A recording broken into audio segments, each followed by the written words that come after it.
pueblo dominicano. Les habla el doctor Abraham Méndez. Seguimos nuestro conversatorio semanal en nuestra calidad de presidente del Partido Emergente Popular, una nueva organización política dominicana que es modelo iberoamericano y mundial de amor, patrio y nacionalismo, basamentado en los ideales de Juan Pablo Duarte, José Núñez de Cáceres y Gregorio Luperón, y de los hombres que a través del tiempo han luchado para que la nacionalidad dominicana sobreviva contra vientos y mareas. Hoy vamos a seguir conversando con el pueblo dominicano. Sexto mensaje al pueblo dominicano. Doctor Abraham Méndez, presidente del Partido Emergente Popular, PEC. El pueblo dominicano es la República Dominicana. Justicia con rectitud, trabajo para todos los dominicanos y soberanía popular. Conoceréis la verdad y la verdad os hará libres. Dios, patria, libertad. Viva José Núñez de Cáceres. Viva Juan Pablo Duarte. Viva el general Gregorio Luperón. Los padres de la independencia dominicana. Pueblo dominicano. Compatriotas todos. Mucho antes del Tratado de Paz de Basilea, que se produjo en fecha 22 de julio de 1795, tanto Francia como Inglaterra habían propuesto al rey de España la cesión de la parte española de la isla de Santo Domingo. En 1783, en los preliminares de paz de aquel tiempo, le ofreció a Carlos III, entonces rey de España, la Guadalupe y aún alguna otra isla, pero el tratado se frustró porque España quería también Santa Lucía. Además, en la corte de Versalles había intereses en esa isla. En el caso de Inglaterra, propuso al rey de España el cambio de Gibraltar por Puerto Rico o Trinidad a cambio de ceder al imperio inglés la parte que le quedaba en la parte española de la isla de Santo Domingo. Como bien es sabido, a causa de las devastaciones de 1605 y 1606 en la parte occidental de la isla de Santo Domingo, específicamente en la terminación de la guerra de la Liga de Habsburgo con la firma de paz de Ryswick en septiembre de 1697 y un segundo tratado de 1701 con la ascensión al trono de Felipe V, monarca que nació en Francia y era nieto del rey Luis XIV, teniendo Francia como límite fronterizo en nuestra isla hasta el río Rebú, río Guayubín, ubicado 7 leguas al río de Vallajá, pero Francia seguía codiciando el lago Enriquillo y el cabo de Beata hasta el río Neiva, Yaque del Sur, así como los ríos de Canot, Vivón y Altibonite, lo que llevó a la corona española a fundar la villa de Bánica en 1664 con grupos de familias canarias importadas, y también pasado el tiempo fundó en 1704 Hincha, también con grupos de familias canarias transportadas. O sea, 3 años después de la muerte del rey Carlos II, ascendiendo al trono Felipe de Anjou, nieto de Luis XIV, con el título de Felipe V, quien tuvo que enfrentar además a Holanda, que se había unido a Francia e Inglaterra en la piratería en las posesiones españolas en la América hispana. Esos hechos políticos que, como podemos apreciar, se produjeron en Europa a finales del siglo XVII, configuran en la isla de Santo Domingo una serie de acontecimientos que la corona española enfrentó en combates y constantes peleas de sus soldados en la isla de la Tortuga y en la parte que hoy conocemos como Haití, y lo hizo transportando gente de las Islas Canarias, España, y asentándolas en puntos geopolíticos claves de la isla de Santo Domingo. Pero desde 1701 España, entonces aliada a Francia, entra en guerra contra Inglaterra y Holanda. Y en esa guerra, que concluyó en 1713 con grandes perjuicios para España y que constituyó una humillación para Francia, aquella pierde a Gibraltar y otras posesiones europeas, quedando reconocida Inglaterra como imperio hegemónico con el control de la navegación en todo el Mediterráneo, así como en el Atlántico, incluyendo la guerra en 1713 concluyendo la guerra en 1713 con el Tratado de Utrecht. España pierde el monopolio y acuerda que los ingleses tienen derecho a comerciar libremente con sus más importantes colonias en América. El resultado de todos esos conflictos y otros que tuvieron lugar tiempos después, concertándose nuevos acuerdos como aquel que se llamó Papel de Concordia.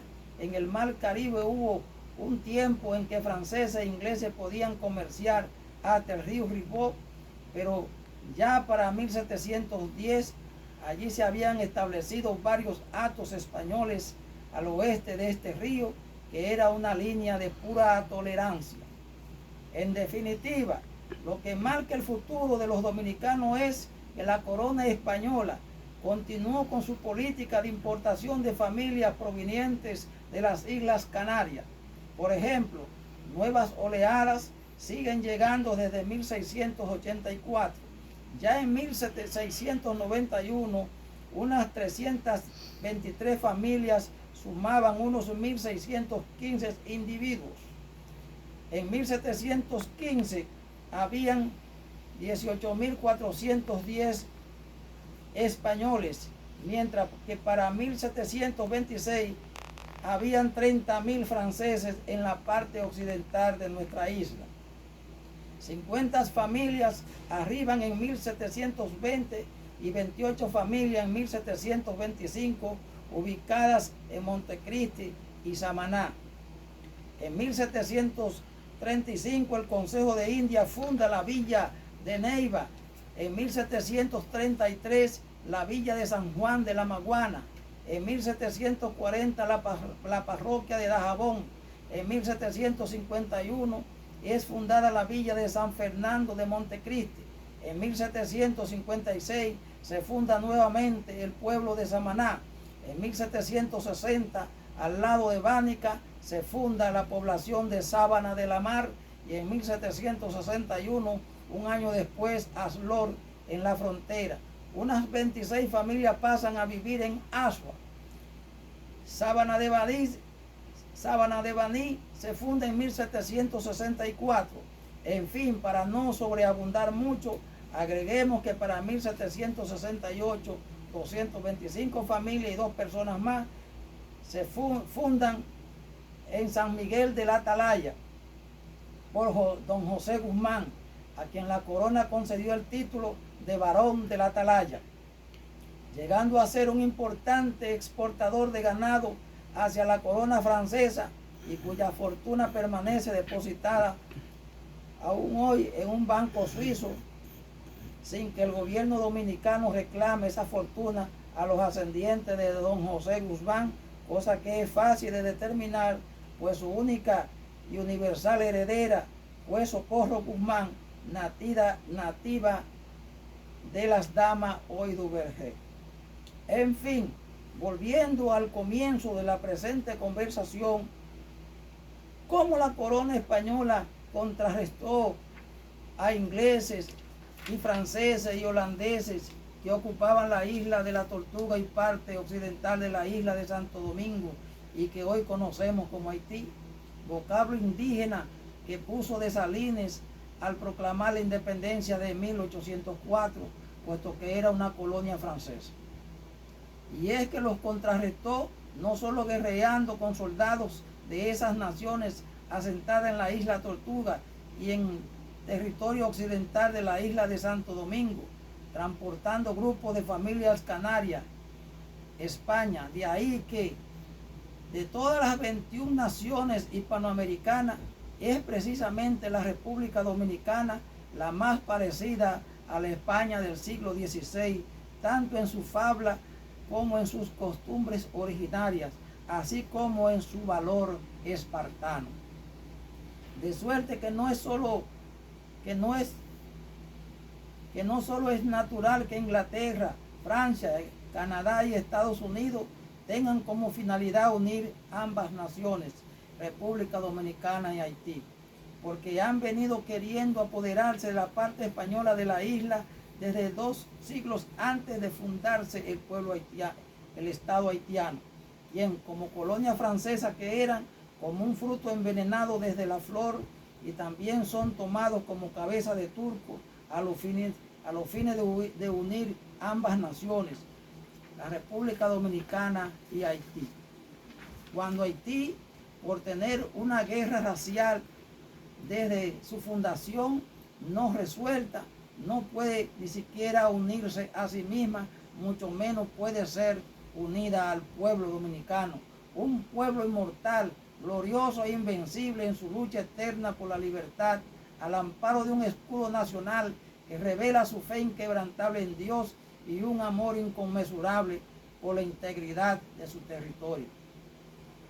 Constituye un acto deleznable, una traición y un hecho imperdonable que a partir del 16 de agosto de 1996, los expresidentes Leonel Fernández, Hipólito Mejía y Danilo Medina, en su incansable avaricia, se hayan constituido en coautores de las pretensiones de Francia, Inglaterra, Canadá y Estados Unidos de unir ambas naciones, República Dominicana y Haití, teniendo como punta de lanza a las élites haitianas de origen árabe que detentan el poder fallido de Haití desde el 1934, año en que terminó la intervención norteamericana ocurrida en el 1915, toda vez que desde el 1882 Estados Unidos desplazó la influencia francesa y Alemania sobre la República de Haití, de suerte que la guerra que desangra esa nación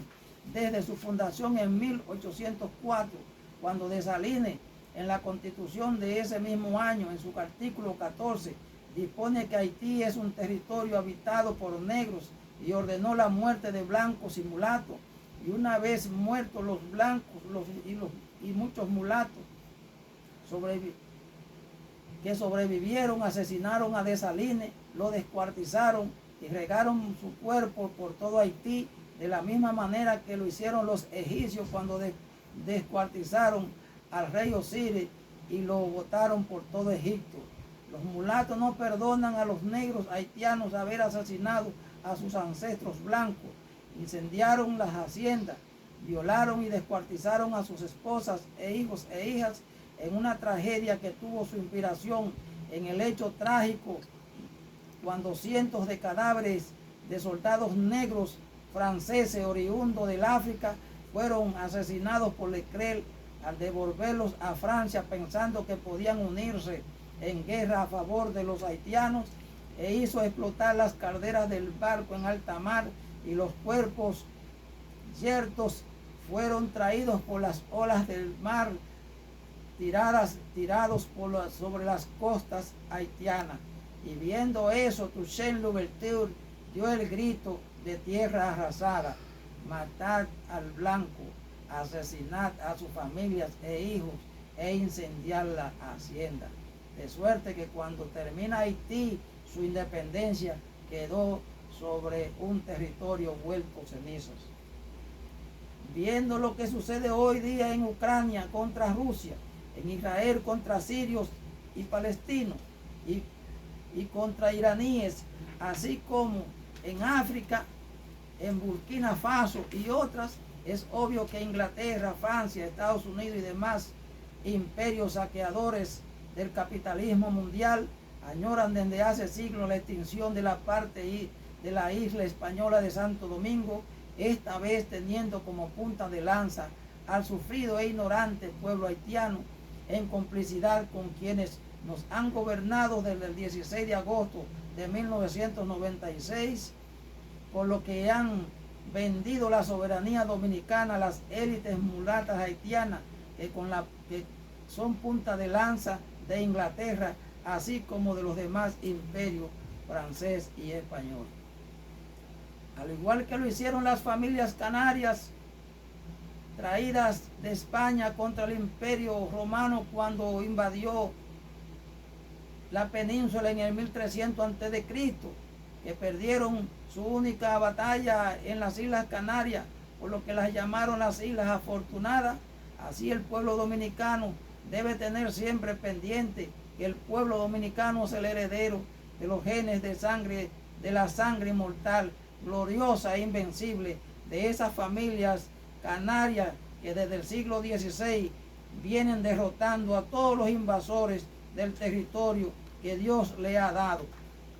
La República Dominicana, que será siempre libre e independiente de toda potencia extranjera, o se hundirá la isla.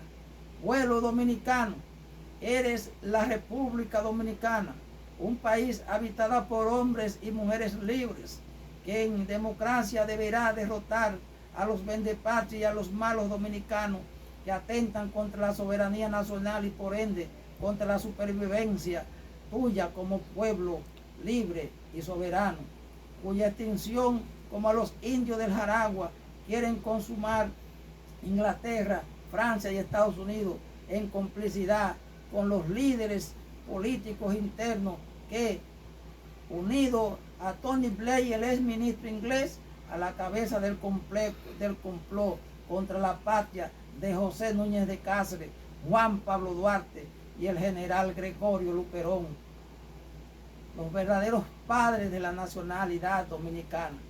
Abajo los traidores. Viva la República Dominicana, viva el pueblo dominicano.